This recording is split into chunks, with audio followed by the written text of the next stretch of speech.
Yo, what is up, you guys? Welcome back for another Mandalorian review. And today we're reviewing the season finale of Mandalorian, also known as Chapter 16, The Rescue. Now, with me is my brother Javonte, finally back joining me for a review. What's good, y'all? How y'all doing? Alright, so just talking about Chapter 16. I mean, it leads with Mando and his team. They end up getting Bo-Katan and Sasha Banks' Mandalorian character as well to join them.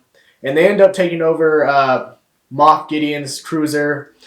And, all this shit happens. I mean, Mando splits off with the rest of the team. And, they split into two. Mando goes looking for Grogu while the rest of the team takes care of the ship. Boba draws off the Imperial troopers. With the slave one, and then he ends up leaving, which is perfectly written because, for which we're about to talk about ahead. By the way, Macy is with us on this video. She's a little bit... Look camera, Macy, look at the camera. Macy, look at the camera. Nope. Okay, she's camera shy. But yeah, they end up splitting into two teams. And for us, for this, I mean, obviously you see in a lot of... movies recently with feminism, and they try to have like these female shots which seem kind of forced. For this episode, it actually wasn't forced. No, still, I was going for him. Huh? Still in my is that your review? Go ahead. I mean, it didn't feel forced to me. I mean, I agree. Go ahead. Okay. It just had like Cara and Finnick and Bo-Katan and Sasha Banks. I don't even know her name, but Sasha Banks is Mandalorian character, and they're just taking over the ship. Mando ends up facing off with Moff Gideon, but before he does that, actually, he faces off with one of the Dart Troopers, which is hard to handle because bullets or lasers don't affect it. It isn't until Mando stabs him in the head with the spear. And yeah, man, what are those things? They were like they honestly were like T-800s from Terminator. That's what they were kind of like because they were just indestructible. OP. Yeah, they're OP. But yeah, and that's Mando takes on Moff Gideon, who is wielding the dartsaber, and he ends up defeating Moff Gideon, which leads to controversy because. Since Mando defeated Moff Gideon, he has the right to the dartsaber, which is what Moff Gideon technically wanted because he doesn't want Bo-Katan to have it.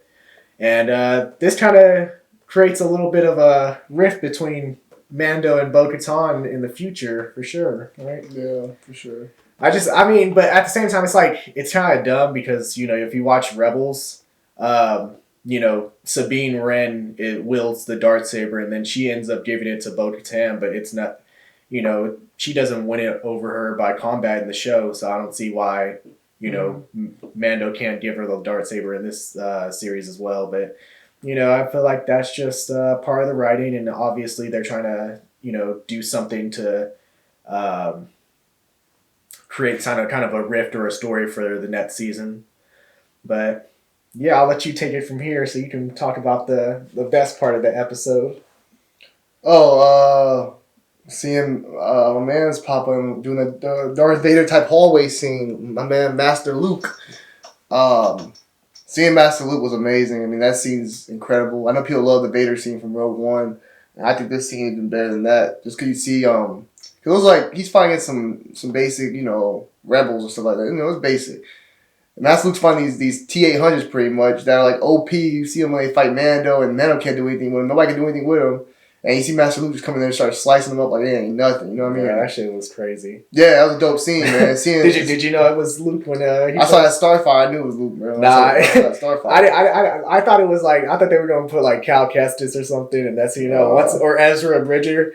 But once I hit like that. Yeah, once I saw the glove, I was like, oh, okay, that's Luke. I saw that black cape, you knew. Yeah. Luke needed some respect on his. I'm glad they did Luke. Luke needed some respect. Especially he didn't get no respect. That's what I'm saying. In the trilogy, he was. They didn't give him no respect. He was an ass for him. He needed that respect. So I'm glad they gave his character. So they did. Honestly, Mandalorian has really redeemed a lot of characters and given a lot of them justice. That's because Mandalorian knows what they're doing over there. John Favreau and Dave Filoni know what they're doing. They know that's what fans want. They know what George Lucas would want. They know all that stuff. Yeah. And I think that's a great part. I'll get back to that though. But seeing Luke Skywalker pop up and when he finally comes in, even the CGI. People say CGI wasn't the greatest. We start talking and stuff, but I don't mind it. I mean, you gotta work with it. Exactly. You can't. You gotta put Mark Hamill in that scene. Like if it don't hit, that scene doesn't hit if it ain't Mark Hamill. I understand the people clamoring for Sebastian Stan to play. I'd be cool with Sebastian Stan on a show. Yeah. But for that scene right there in particular, where you need to show, it's Luke. You need Mark Hamill because when it hit the same with Sebastian Stan, it's not. Yeah. You know what I mean? Mark Hamill is Luke. So seeing that was dope, and seeing I started realizing when Grogu started going close to that TV screen, oh man, that's the guy. Man. Yeah. And when he popped up, and I was actually surprised. I like seeing R2D2 also. People sleeping on that R2, but I think they could have. I think it'd been cool if they threw some Kylo Ren in there. What? Yeah, have R2D2 walking there with Kylo Ren as like a young child. Because at that time. Kylo Ren's probably 7 years old, 6 years old. I mean, I guess. So you could have Kylo Ren Loki walking there too. Yeah. And you know what I mean? That'd be kind of some dope, But I think what we're trying to do is avoid the sequel trilogy. Well, they ain't going nowhere. They stay there to stay. Well, I know, but as far as at least you're gonna bring it. We're trying to forget it, man. Yeah, but I mean, you got to connect it regardless. Mandalorian, because Mandalorian takes place in Force. You got to connect it in some way to that. I mean, I guess. You got years to do it. You got a lot of time span. But I'm saying you got to do it eventually. Yeah. But I think it would have been dope seeing Kylo Ren. But I enjoyed that scene. I thought it was dope just seeing Luke Skywalker and stuff, and you get that real Star Wars fandom. You know what I mean? And yeah, and it was sad. Show love. It was sad to see Grogu, finally going away from Mando. He'll be back. Huh? He'll be back. Nah, he's gone. Bro. They're gonna give us the Mandalorian season 3. They're gonna have Grogu and Luke doing everything on the side. He's gone. But I have a theory on all this. I'll take my theory later. Okay.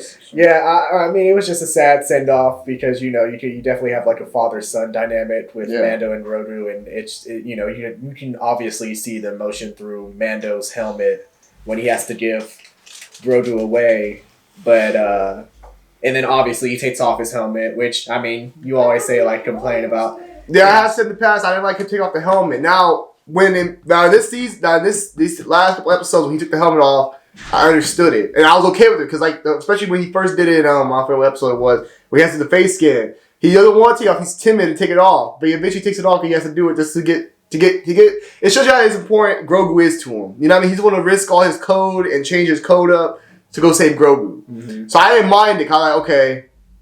There's a bond between these two characters that can't be broken, which is why he's doing this. You know what I mean? It's not just he's just doing it to show Pedro Pascal's playing the character. It makes sense. Okay, and at the end, it's another sentimental moment with him and Grogu. That Grogu finally gets to see his face. So I don't mind those scenes showing his face off. Now they were giving me a whole season, people were talking about speculating before it came out. The season 2 came out that he was gonna be showing his face a whole lot more, just to show his face because Pedro Pascal, similar to how you do Tom Holland and Spider-Man. I had a problem with that. You know what I mean? But I didn't have a problem with how they did him. I'm not gonna lie, I had no problem. Yeah, it was good. I mean, I for a season finale, it definitely, it had a lot going for it. It started slow. The season started slow. I remember you go back to the videos. I said the season would start off slow, but it definitely.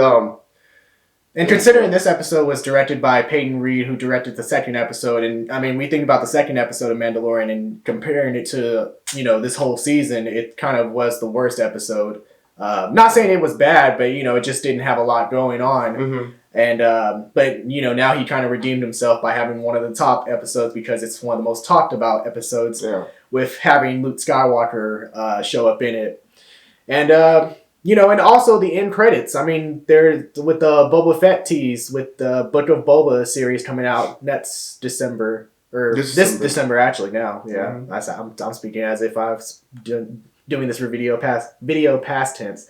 But Book of Boba coming this December with him and Fennec Shan's character. But yeah, it's gonna be dope. I mean, obviously, I think Mando. Can I say it? What? Star Wars is back. Yeah, Star Wars is back. As long as Dave Filoni and Jon Favreau do it, Star Wars is back. That's what I'm saying. I think a lot with Disney and their executives, I think hopefully they can take what the fans see in Mandalorian. Oh, they realize. They got it. They finally got the hint. They got the formula, figuring out how to make good Star Wars content. So. I knew they got the hit because I heard that Disney Galaxy's Edge thing with where they're basically gonna put Grogu and Mandalorian and get rid of Kylo Ren and Rey and all them. Yeah, so that shows you, you got to do what the fans love. Because Star Wars is built off fandom. Man. I mean, it's cool to bring new people in. to Star Wars universe and show new people the universe. That's fine. But you gotta give them fans that have been there for the long haul since back in the day. You gotta give them that love too. You know what I mean? You can't forget about them. Yeah. Another point he made with the SJW, the female characters, I thought it was dope seeing the female characters. Like, one thing I think Star Wars has struggled with is having a balance of trying to like push. I feel like they have a problem with making stories and trying to put agendas in there and force agendas. Yeah. I have no problem with seeing female characters. I think it's dope when you see female characters in shows that are dominant. And in Mandalorian season finale, we had that. We had 4 women running through the damn ship going crazy, busting everybody. And I thought it was dope. You forget that's even women doing it. You're like, damn, this is some cool ass character. Like, Bogaton was dope, and she's a woman. You don't care. You was like, hey, she dope. Like, you rock with her character, even her partner and stuff. You just rock with the characters. And I think that's a good thing. I think Jon Favreau and Dave Filoni did it correctly. You know what I mean? And I think that's a good way to move the narrative and get female casts or people of color without just throwing it on people's throats. Because people ain't going to want that. In a movie, you want story stuff at the end of the day. So you got to find that balance of putting story and the agenda you're trying to, the message you're trying to put in. You think a balance. And I think some directors know how to do it. I think Jon Favreau and Dave Filoni definitely know how to do it. I think they need to take from that and keep on growing with that. As far as look at you speaking that good shit. Yeah, I mean, I don't lie. I went back a couple weeks ago. I was hanging out with my girlfriend. We had a Star Wars. She never seen Star Wars. We had a little Star Wars marathon. It just took me down memory lane. You just enjoy the films. You're like, damn, bro, I really enjoy these films. Like, we ain't watched the new trilogy yet.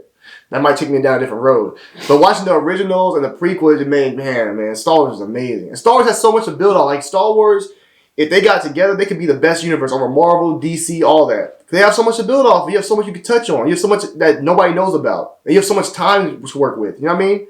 And there's there's comic books out there for Star Wars too, but it's less known people. So you have characters like Thrawn that people barely know of, or these other characters that come in just in comic books or in toys that nobody has ever heard of. You can do stories about these characters. So Star Wars has so much to build off. I think the future is bright.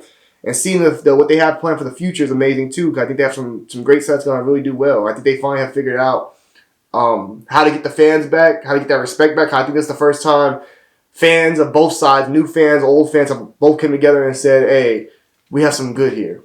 Yeah. And enjoyed it. Because usually it's always a battle between, hey, one side hates it, one side loves it. Now you guys, I think this was the first time you had some balance where everybody was like, I like the episode. Oh yeah, for sure. The Mandalorian is that perfect bridge for Star Wars. I mean, whether you're a person who enjoys the sequels or not, I mean, Mandalorian is one of those shows where I think, like you said, all Star Wars fans enjoy it. Yeah.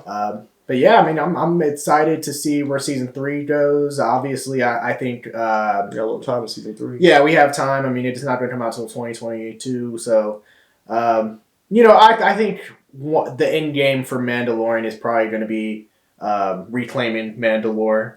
That's what you think? I think it's going to be reclaiming Mandalore. I think Mando is honestly going to be the ruler of Mandalore. By the I can see that. It's going to be reclaiming it. So yeah, I think the end game of Mandalorian is just like end game of Avengers. I think Thrawn's the Thanos of this TV series.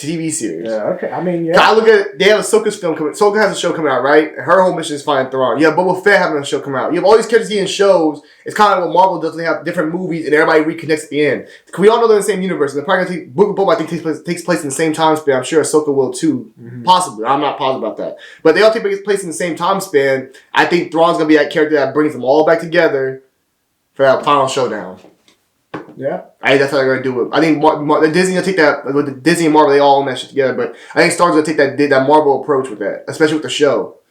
So I think that's how it's gonna go down. But I think he does rule man one thing also. That's what I'm saying. But I mean, and brings Luke. I think they bring Luke back for that too. But I think Luke. And Grogu. I think Luke was just a one-time thing in my opinion. But I mean, I don't know, bro. Luke got so much love. I don't know. You know, the crazy thing about him and taking Grogu now is now you kind of guess and you're like, wait a minute. Kylo Ren, last time we heard, he was the one who destroyed the Jedi Temple and, all the Jedi that Luke was training. So, I mean, we kind of know Grogu's fate at this point. Grogu dies. I don't know. I think Grogu might have escaped, bro. I think Grogu could be on doing his own thing. Think about Grogu's species, like Master Yoda, is different. So they're like they're older and stuff like that. So they're a little more wiser as time goes on, too. So I think low key he probably was doing his own thing on separate. I think they're gonna find a way to make Grogu go somewhere else so Grogu didn't get killed. There's no way they're gonna say Grogu died. I'm gonna say I think Star Wars would try to find a way to milk it and be like, sure, Grogu lived because obviously fans care about Grogu so much. Think about it. You keep Grogu in future films. You have Grogu in the next trilogy you do. Yeah, I mean it's just from what you kind of see, what the sequel trilogy has sure. said about Kylo Ren versus and what we see with Luke taking Grogu now. It's like you put 2 and 2 together, and you're like, for sure, I get that. Like Grogu's finna die. You know? I agree. He already escaped one massacre apparently when he was in the Jedi Temple when Anakin slaughtered younglings. So I don't think we've seen the last of Moff Gideon either. I think he's gonna pop back up. Oh yeah. Oh, girl, smack the shit out. Cool. But no, I think we're gonna see more Moff Gideon for sure. I think Bo-Katan and Mandalorian's relationship. I don't know how it's gonna work out. Honestly, I agree with DeAndre. I don't know how it's gonna work out. Yeah, because I mean, it's just funny how the show takes it from Sabine can easily give off the dark Death Saber. Yeah. To Bo-Katan, and there's no challenge by combat. None of that shit. So. Obviously Mando, he did what I would have done. I would just been like, here, I yield, and I give you the. He did do that. Yeah, he did, but she said it still doesn't work. So I'm just like, okay, bitch, you're being too difficult at this point. You just gotta take that shit. No, I agree. And also, I think something that was weird was the third Mandalorian for Bo-Katan's crew wasn't there. So I wonder what he's gonna play a role in next time around. I wonder what his role's gonna be. You know what I mean? Will he turn bad, or what we gonna see from him? Like, I'm curious to see what's gonna happen with him because he wasn't there, and that was kind of surprising. Or maybe that was the forced female. No, I'm curious. Huh? Or maybe that was the forced the female. I don't know. John Favreau did feel like got my trust. I trust them. I trust in them guys. I know they're gonna do it right. They love Star Wars, and you can tell they love Star Wars. They just. It's a nice feeling. I mean, I'm not gonna lie. It's a nice feeling seeing Star Wars back in that good light. You know what I mean? Yeah. For the last couple of years, Star Wars is being seen as just like a joke and getting knocked down because of all of the controversy around it with John Boyega's character and Rey being this character because of the SJW movement and stuff like that, and Kylo Ren and his, you know what I mean? So it's just been all kinds. So I'm glad they finally got on the right page, and Dave Filoni and Jon Favreau are really running the show. Yeah, just let them do Star Wars from here on out. Yeah. Like, let them oversee everything Star Wars at this point because they do an amazing job with it. They got that George Lucas in them, bro. He talks to George Lucas. Yeah, that's what I'm saying. They get George Lucas involved. Whereas, Kathleen Kennedy and when J.J. Abrams were doing it, they had George Lucas, with little to no contact. Between it. I know people say you don't always want directors that are diehard fans of characters. I get that, but to run something like this, like Star Wars, is huge. You need somebody who actually cares about this stuff and has like a vision for it. You know what I mean? I don't know Kathleen Kennedy, and I'm sure Kathleen Kennedy does like Star Wars, but I'm just sure she's not as knowledgeable as Jon Favreau or Kevin Feige or Dave Filoni, who grew up on this stuff. Like they truly love Star Wars. And George Lucas, they talk to George Lucas still, so they get ideas from George Lucas about things that will happen. So I think those kind of people should be running the show. Like, not saying Kathleen Kennedy's horrible. Like, I think Kathleen Kennedy has made some mistakes in the past with some of the stuff she's done. But I feel like if you have those kind of, like Jon Favreau or Dave Filoni running it puts Star Wars in a better light. It gives people more chance to believe in it. They're like, oh, Dave Filoni's doing it. He did Clone Wars. He did Mandalorian. Nice, I like it. Jon Favreau's doing it. Cool. And I think it gives you a chance to get directors that also know something about Star Wars a little bit. You know what I mean? I think they know who to get. You know what I mean?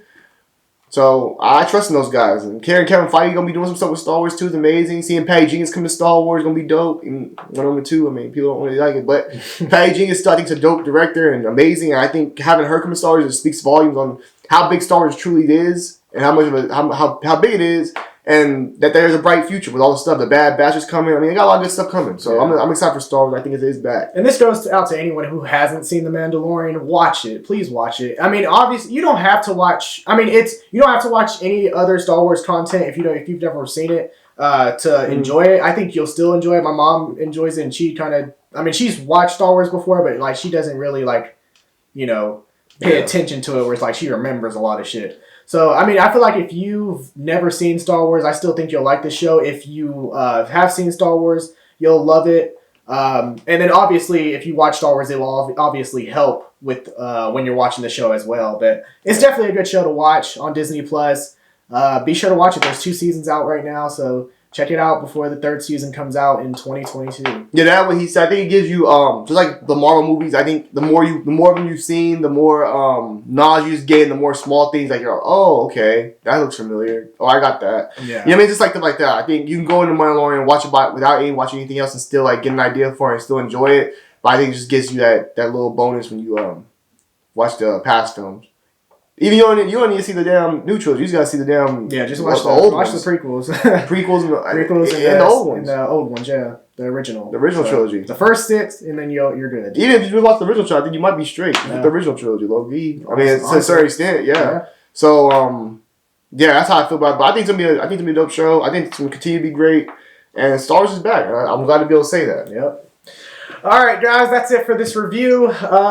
We love giving you this Mandalorian talk throughout this year.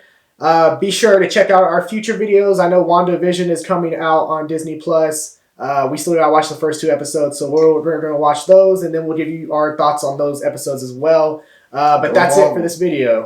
All right, deuces. Take care, y'all.